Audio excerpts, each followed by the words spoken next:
The next big economic trend that people don't realize is that, the baby boomers are very good at spending money. They spend almost more money than they make, and that's probably part of our financial crisis and that kind of thing that we're going through. And they're still spending money. They'll be damned if they're going to let something stand in their way of their vacation. They'd rather they'll pay for their trip before they'll pay for their mortgage, Mm-hmm.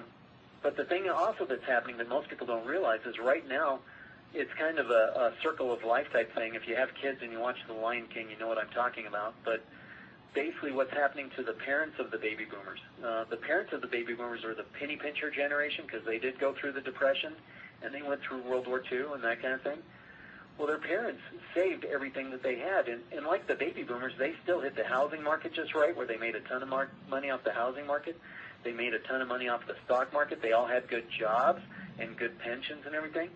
But the baby boomers who are trying to spend it all, they've learned how to save it all, and they saved it to such an extent that now the baby boomers are inheriting all that money, which is just insane. So they're not only does the world's wealthiest and biggest generation retiring right now, but they're also inheriting another small fortune, and that just gives them more disposable income and more spendable income.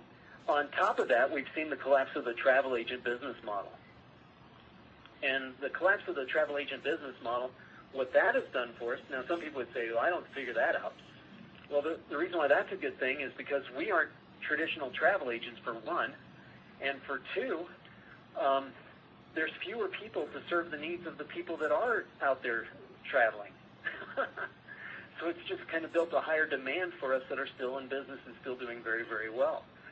On top of that, the last trend that really made a major difference in what I do for a living is 9/11, the problems of the 9/11 terrorism attack. And that's a very bad thing, and I'm not going to try to make a light of a bad thing.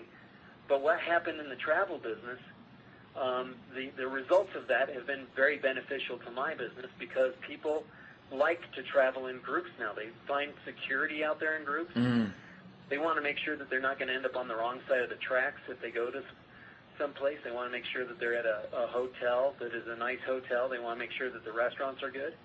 If they only have, a week or two to spend on their vacation every year, they want to make sure that that time is spent very, very well and that they have the best vacation possible. Yep. And for whatever reason, it has just turned group travel into a major boom business.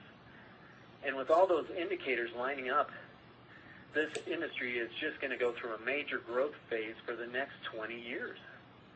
And people are saying, well, what happens after 20 years? And I'll be long retired by then. I'm not too concerned with what's going on after 20 years. I think that it'll probably still be out there. It'll still grow, and there will be people out there that do tremendously well.